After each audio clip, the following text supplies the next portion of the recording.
नमस्कार दोस्तों। अपन ने जनसंख्या जो चैप्टर अपना चल रहा था उसके अंदर अपन ने वितरण देख लिया, घनत्व देख लिया, वर्दी देख ली और अभी इसका फाइनल टॉपिक है जनसंख्या संगठन। तो जनसंख्या संगठन के बारे में अपन बात करेंगे।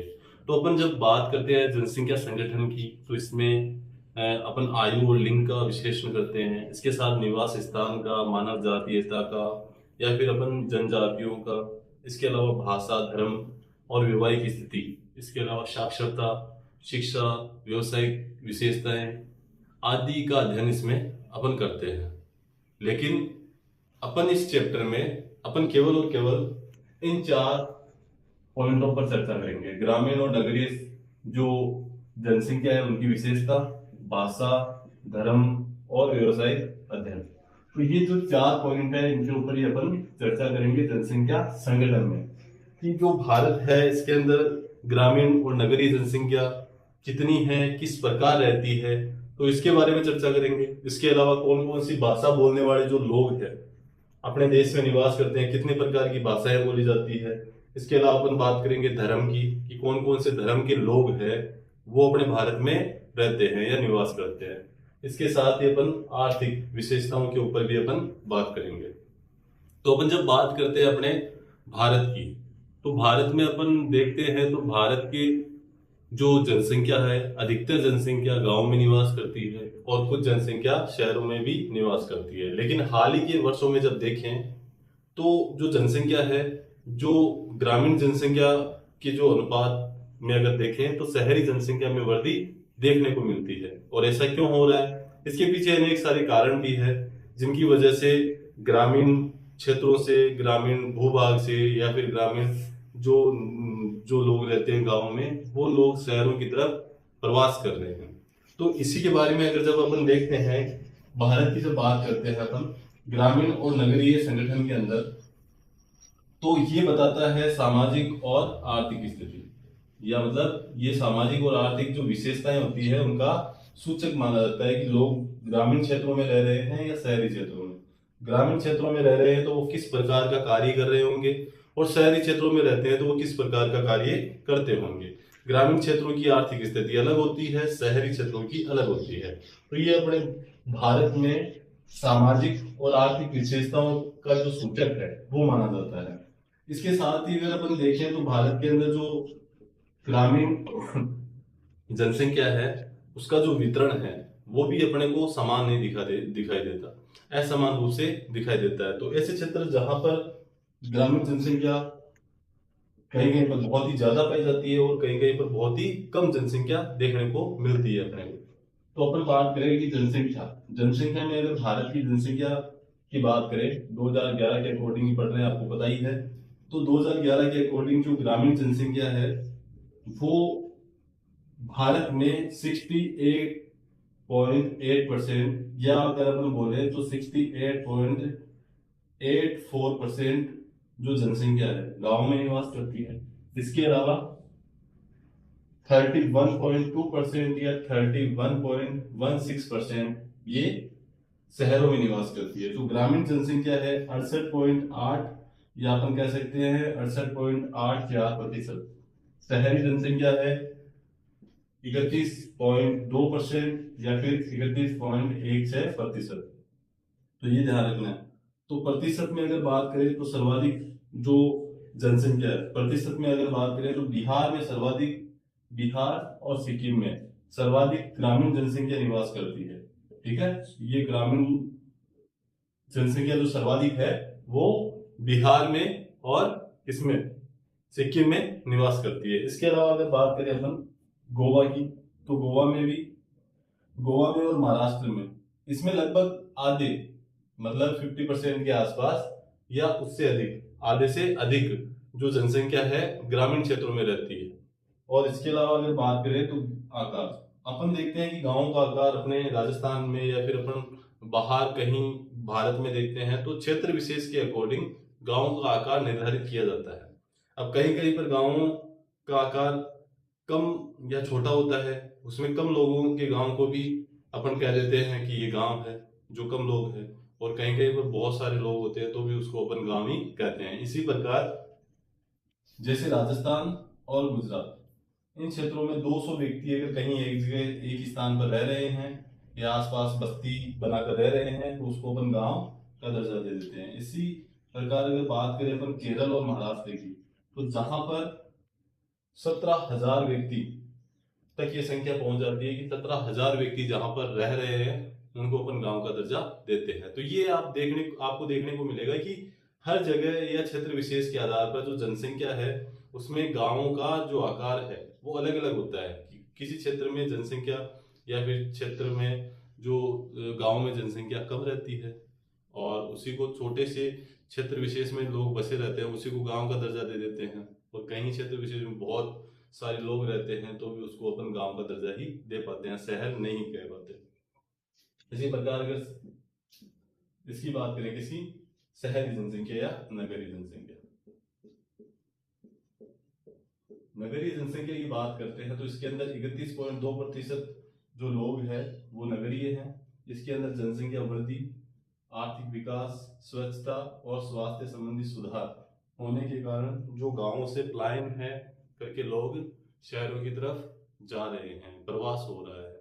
इसके अलावा अगर अपन बात करेंगे तो जो लोग हैं वो उन क्षेत्रों में जो नगरीकरण है वो कम हुआ है जिन क्षेत्रों में मूलभूत आवश्यकताओं की जो पूर्ति है वो नहीं हो पाती। जैसे आप देखोगे मरुस्थलीय क्षेत्रों में, पहाड़ी क्षेत्रों में, या फिर जो अत्यधिक बरसात वाले जो क्षेत्र है, बाढ़ प्रभावित क्षेत्र है, उन क्षेत्रों में जो नगरीय विकास है वो कम देखने को मिलता है। तो ये आपको ध्यान रखना है कि जिन क्षेत्रों में सुविधाएं अच्छी है या फिर स्वच्छता, स्वास्थ्य संबंधी सुविधाएं अच्छी बढ़ी है, इसकी वजह से जो वर्तमान में नगरीकरण की जो प्रक्रिया है उसमें भी वृद्धि होने लगी है।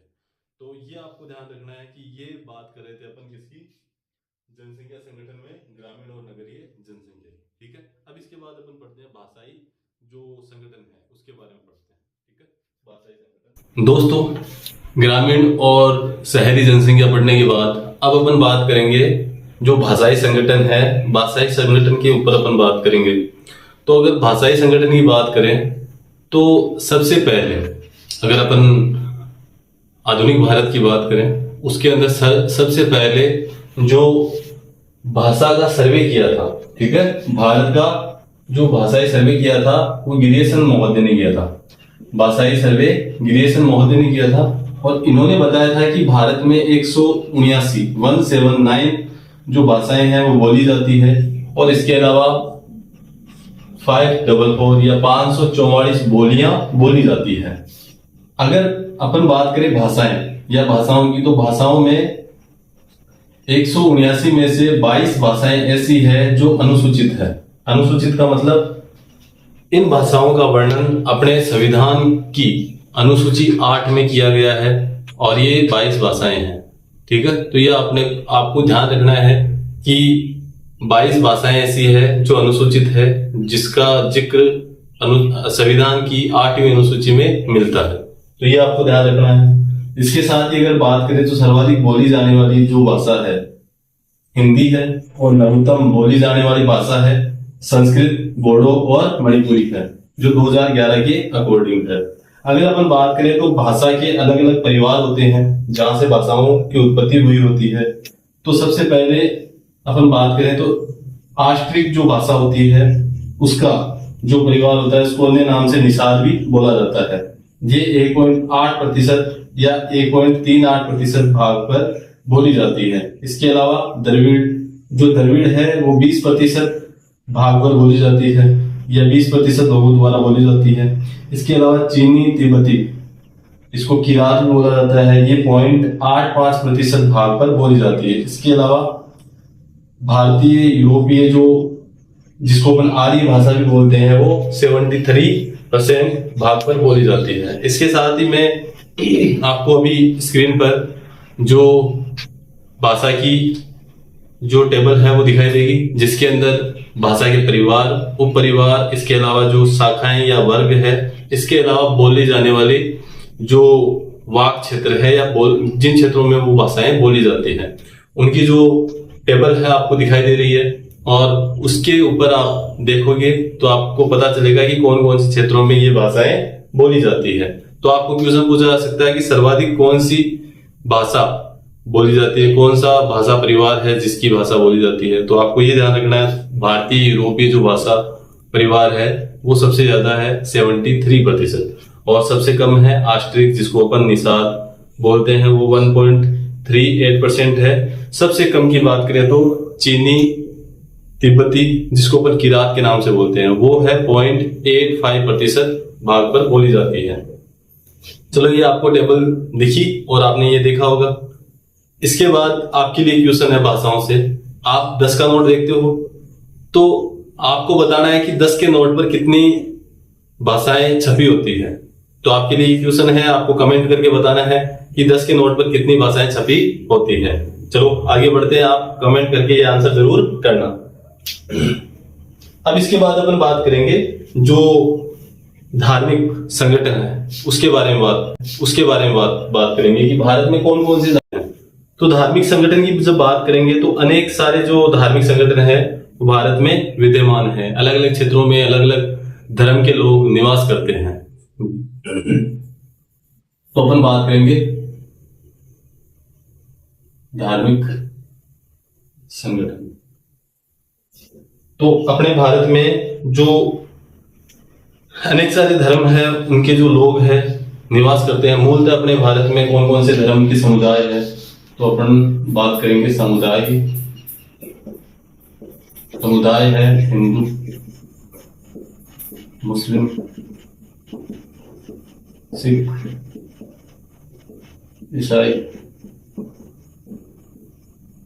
ईसाई के बाद में आ जाएगा अपने जैन, बौद्ध। ये 6, 1 2 3 4 5 6। तो अपने भारत में 6 जो धर्म है उनके लोग निवास करते हैं, ठीक है।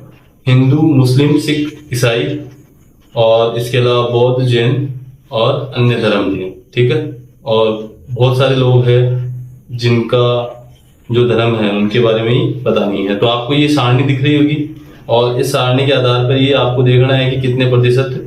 तो आप देखोगे तो हिंदू जो धर्म है इसके सर्वाधिक संख्या है 79.8% जो लोग हैं हिंदू धर्म से हैं। और इसके अलावा अपन बात करेंगे तो मुस्लिम की बात करेंगे तो 14.2% मतलब 14.2% बात करेंगे तो मुस्लिम है। इसके अलावा 1.7% सिख है, 0.7% बौद्ध है और 0.4% जैन है और 0.7% अन्य धर्म से है, और जिनका धर्म ही ज्ञात नहीं है वो है 0.2%, ठीक है। तो ये आपको ध्यान रखना है। इसके अलावा भारत में अलग अलग जो धर्म है तो उनके पूजा स्थल भी अलग अलग है। तो भारत में अनेक प्रकार के पूजा स्थल देखने को मिलते हैं, जैसे हिंदू मंदिर आपको देखने को मिलते हैं, जो हिंदू मंदिर देखने को मिलते हैं, मुस्लिमों की जो दरगाह देखने को मिलती है। इसके अलावा आपको सिख धर्म के अंदर गुरुद्वारे देखने को मिलते हैं। इसके अलावा आपको जो जैनिज होते हैं, बौद्धिस्ट होते हैं, इनके भी अलग अलग जो इनके पूजा स्थल है वो आपको देखने को मिलते हैं, जैसे मठ हो गए। इसके अलावा आपको सिख धर्म में गुरुद्वारे देखने को मिलते हैं। तो इस प्रकार के जो इनके पूजा स्थल है वो भी अलग अलग देखने को मिलते हैं। तो ये अलग अलग क्षेत्रों में अलग अलग आबादी में भी पाए जाते हैं। कहीं पर इनकी आबादी अधिक है, कहीं पर कम है। तो ये आपको अलग अलग क्षेत्र विशेष में देखने को मिलता है, ठीक है। अब इसके बाद में जो सबसे इंपॉर्टेंट है उसके बारे में बात करेंगे, ठीक है। तो दोस्तों अपन चौथा भी पॉइंट इसमें देख रहे हैं, जैसे उसमें संगठन में जनसंख्या संगठन में अपन श्रम जनसंख्या के बारे में देख रहे हैं कि मतलब अभी जो वर्तमान स्थिति या फिर अपन 2011 के अकॉर्डिंग पढ़ रहे हैं तो उसमें जो कार्य करने वाले लोग हैं उनकी संख्या कितनी है, और अगर वो जो कार्य करते हैं वो कौन कौन सा कार्य करते हैं। तो ये अपने इस टॉपिक में आएगा कि श्रमजीवी जो जनसंख्या है, श्रमजीवी जनसंख्या का संगठन, श्रमजीवी जनसंख्या का संगठन। अगर अपन श्रमिकों की बात करें तो जो श्रमिकों की जो श्रमिक है श्रमिक है उनको 3 भागों में या 3 वर्गों में बांटा जाता है। एक तो होता है मुख्य श्रमिक, एक होता है सीमांत श्रमिक, एक होता है अश्रमिक। मुख्य श्रमिक होता है वो एक वर्ष में 183 दिन कार्य करता है, उसको अपन क्या कहेंगे, मुख्य श्रमिक। सीमांत श्रमिक किसे कहेंगे, वो व्यक्ति जो 183 दिन से कम कार्य करता है उसको अपन सीमांत श्रमिक कहेंगे। मुख्य श्रमिक हो गया 183 दिन, एक वर्ष में 183 दिन कार्य करता है, उसको अपन मुख्य श्रमिक कहेंगे। सीमांत श्रमिक 183 दिन से अगर कम कार्य कर रहा है उसको सीमांत श्रमिक कहेंगे। अश्रमिक जो वर्ष भर में किसी प्रकार का कार्य नहीं कर रहा है उसको अश्रमिक कहेंगे। तो अगर अपन बात करें तो अपने पूरी जनसंख्या जो 100% है उसमें से 39.8% जो जनसंख्या वही कार्य करती है, मतलब वही श्रमदान करती है। श्रमजीवी जनसंख्या कितनी है, 39.8%। 39.8%। लगभग 60% जो जनसंख्या है वो किसी भी प्रकार का कार्य नहीं करती, वो आश्रित जनसंख्या है। वो आश्रित है किसी ना किसी प्रकार से, वो बुजुर्गों की संख्या हो सकती है, बच्चों की संख्या हो सकती है, और अन्य जो घर के सदस्य हैं जो कार्य नहीं करते वो सब इसके अंदर शामिल किए जाते हैं। अब अपन 2011 की जो जनगणना की बात करेंगे, उसकी अगर बात करते हैं तो भारत की जो श्रमजीवी जनसंख्या है उसको 4 प्रमुख समवर्गों में बांटा है। कितने वर्गों में, 4 प्रमुख समवर्गों में बांटा है। कौन कौन सा, कृषक, कृषि मजदूर, घरेलू औद्योगिक श्रमिक और अन्य श्रमिक। ये 4 मुख्य है और ये इंपॉर्टेंट है। आपसे पूछे जा सकते हैं कि 2011 की जनगणना ने भारत की श्रमजीवी जो जनसंख्या है उसको कितने भागों में बांटा है, 4 भागों में। कौन कौन सी है, कृषक, कृषि मजदूर, घरेलू औद्योगिक श्रमिक और अन्य श्रमिक। इसके बाद अगर अपन बात करें, आपको पता है आर्थिक आधार पर अपन जो कार्य है 3 या 4 भागों में बांटते हैं। मुख्यतः 3 है जिसमें प्राथमिक, द्वितीयक और तृतीयक है। प्राथमिक कार्य उसे कहेंगे जो प्रकृति से रिलेटेड कार्य होगा। जैसे प्रकृति से कोई वस्तु है वो अपन सीधा ही उपयोग में ले रहे हैं, जैसे लकड़ी काटना हो गया, खनन हो गया, कृषि करना हो गया, पशुपालन हो गया, मत्स्य पालन हो गया। ये सारे क्या है, प्राथमिक कार्य, क्योंकि अपन प्रकृति से सीधा ही अपने उपयोग में लेते हैं इन सब चीजों। इसके अलावा दूसरा है द्वितीय कार्य। अगर जो प्राथमिक जो वस्तुएं हैं उनमें कुछ परिवर्तन कर दे, वो गुणवत्ता में भी हो सकती है और उनके उपयोग में भी हो सकती है। उसी को अगर अपन परिवर्तन करते हैं तो परिवर्तन जहां पर किया जाता है वहीं पर वो जो द्वितीयक श्रमिक होते हैं वो कार्य करते हैं। जैसे उद्योग धंधों में, जैसे लकड़ी से क्या बन जाता है, फर्नीचर बन जाता है, तो वो प्राथमिक ना होकर द्वितीयक क्रियाकलाप में आ जाएगा। इसके अलावा आप खनन से अनेक सारे खनिज पदार्थ निकालते हैं, उनका प्रयोग करके अपन अनेक वस्तुएं बनाते हैं। इसके अलावा आप देखते हो कि द्वितीयक में अपन जो फसल बोते हैं उससे अनेक प्रकार की सामग्री बनाते हैं, खाने के योग्य या फिर अन्य उपयोग में, तो ये सारे के सारे द्वितीयक में आएंगे। तो ये द्वितीयक हो जाता है। तृतीयक क्या होता है, सारे जितने भी सेवा सेक्टर होते हैं, मतलब ये आपको पैसों के बदले या पूंजी के बदले आपको सेवाएं उपलब्ध कराते हैं, ना कि कोई नई वस्तु का निर्माण होता है। अपन कह सकते हैं प्राथमिक और द्वितीयक जो क्रियाकलाप है उनके बीच की जो कड़ी है उनको अपन तृतीयक क्रियाकलाप कहते हैं। जैसे जो अपन एग्जाम्पल के तौर पे, जैसे खेत है उसमें अपन ने फसल बोई और दूसरी जगह अपने को वहां पर मंडी में या फिर अपन कह सकते हैं कि कोई उद्योग है वहां पर उस फसल की जरूरत है, तो खेत से उद्योग तक ले जाने के लिए एक तो व्यापार का आपको जरूरत पड़ेगी, इसके अलावा ट्रांसपोर्टेशन की जरूरत पड़ेगी, मतलब परिवहन और व्यापार, ये किसमें आएंगे, सेवा में आएंगे। इसके अलावा जितने भी जो आप कर्मचारी देखते हो, जिसमें अध्यापक हो गए, जिसमें बैंक कर्मचारी हो गए, जिसके अंदर जितने भी आप ये छोटी रेडी वाले देखते हो या फिर जितने भी व्यापारी होते हैं वो सारे के सारे किसमें आएंगे, तृतीयक में। तो जनगणना 2011 के अकॉर्डिंग भारत में प्राथमिक कार्य करने वाले जो लोग हैं उनकी संख्या है 54.6%, द्वितीय कार्य करने वालों की संख्या है 3.8%, तृतीय कार्य करने वालों की संख्या है 41.6%। तो ये मुख्य कार्य करने वाले अलग अलग सेक्टरों में जो लोग हैं उनकी संख्या या प्रतिशत लिखा हुआ है, ठीक है। तो ये आपको ध्यान रखना है। इसी के साथ ये सब चीजें अपने को, ये जो पहला चैप्टर है जनसंख्या, एनसीईआरटी कक्षा 12 का ये कंप्लीट हो जाता है। अगर आपको किसी भी प्रकार की इस टॉपिक से रिलेटेड कोई भी प्रॉब्लम है, आप कमेंट बॉक्स में अपना क्वेश्चन डाल सकते हैं, उसका आंसर जरूर करूंगा मैं। और आपको कैसा लगा वीडियो, आप अपना फीडबैक कमेंट में जरूर दें, और अगर अच्छा लगा तो आप लाइक करें। और अगर आपको आपके आस पड़ोस में जो है, जो कक्षा 12 या अन्य कंपटीशन तैयारी करते हैं, उनके पास में ये वीडियो जरूर शेयर करें और सब्सक्राइब करें।